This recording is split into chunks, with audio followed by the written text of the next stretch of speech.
Are standing across from your boss who has asked you to work extra hours again when you already have plans this weekend. You know inside of yourself that the answer is unequivocally no. The word rushes to your mind even before your boss has finished talking. But instead of saying no, you get very, very uncomfortable and you hesitate and you kind of adjust in your mind that, oh, I guess I can do this. You're uncomfortable, but you don't want to disappoint your boss. You don't want to get in trouble. So you say yes when you are thinking no. And so today we explore the archetype of the Defiant Sovereign.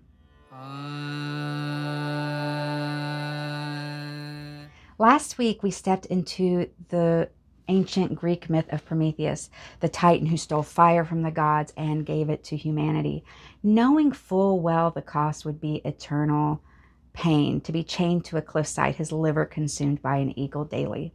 Prometheus is an archetype, a pattern that lives inside the human soul. You may already be living in this defiant sovereign archetype and recognize it in yourself, or perhaps it is an archetype you aspire to. All right. So most people have heard of Prometheus, but very few people know about his brother's myth. His brother's name was Epimetheus, which means afterthought, whereas Prometheus means forethought.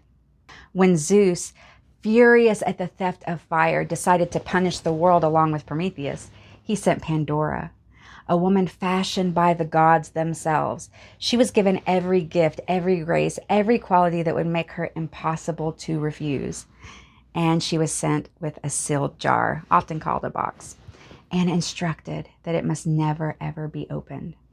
Little did they know that the jar contained evil, vice, sickness, and pain. Prometheus, forethought, saw what was coming clearly and warned his brother not to accept Pandora as a gift from Zeus. But Epimetheus, or afterthought, did not heed the warning, and he looked at Pandora and was overtaken by her beauty and her beguiling nature. And so the myths infer that they were wed, making Epimetheus an unwitting partner in Zeus's revenge on humanity for daring defiance against the gods. The jar was eventually opened by Pandora, or in some tellings of the myth, Epimetheus himself. In other tellings, they opened it together because of the deep curiosity instilled in them by the gods. And when they opened the jar, everything that had been contained inside poured out into the world. Suffering, illness, grief, confusion, all the weight that makes a human life feel impossible sometimes. Epimetheus had acted impulsively, without forethought. And that distinction is important because the archetype of the defiant sovereign, as represented by Prometheus, and the pattern from Epimetheus are like mirrors. Epimetheus could be seen as the impulsive fool.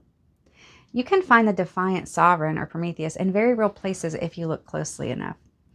It is there in the moment you realize that you are about to agree with something you don't actually want to do, and then you just refuse instead of going along with it. I know for me, sometimes I can feel this like clenching in my chest. I literally cannot say the thing I know I am supposed to say. I guess that's my inner defiant sovereign. Whereas in my younger years, I was more impulsive, and I would respond impulsively in a way that would please those around me rather than be authentic to myself. And so the inner alchemical transmutation from the impulsive fool to the defiant sovereign starts to take shape. Afterthought evolved into forethought. The defiant sovereign awakens in you when you are in a conversation where you could stay silent to keep the peace, but you feel pressure from your own authenticity, from your own values, and it is asking you to speak, sometimes pushing you to speak, just like in the earlier example of a conversation with your boss. It is there when you sense that a choice will cost you something dearly, and you make that choice anyway, like leaving a toxic relationship for your greater good, even if you know you're still deeply, deeply in love with that person. This archetype, the Defiant Sovereign, doesn't always look like rebellion and is often an inner battle that is never witnessed by anyone else besides the Defiant Sovereign themselves. The distortion of this archetype is the wounded martyr, a person who needs to show everyone how much they are suffering and why they are suffering. But the true Defiant Sovereign is a person so self-aware, so self-respecting, that they would rather be uncomfortable within their sovereignty than to be comfortable bending to the will of others.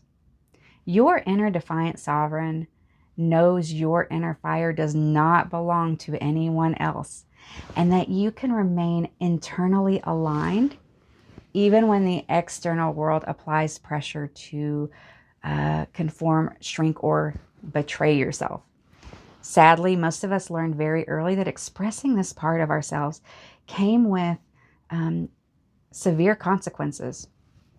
Compassion and honesty is often met with resistance or even punishment when we're young or when we're older. Perhaps you were told directly or indirectly that you were just too much, or that your independence or non-compliance would cost you love or a job. So you adapted out of perceptiveness. You observed, you mimicked. You learned when to stay quiet, when to soften your truth, when to go along in order to survive. This is the deeper invitation of this archetype. It's about resisting what is wrong, but it's also about standing up for what is true for you with enough clarity that you can bear the consequences of that stance. So this week, observe yourself. Notice the moments where you feel the impulse to shrink, to just agree, to hand your authority over in exchange for ease or peace. The lantern continues to burn as bright as your sovereign heart. See you next week, Mystic Travelers, where we will explore more of your shadow through the myth of Prometheus.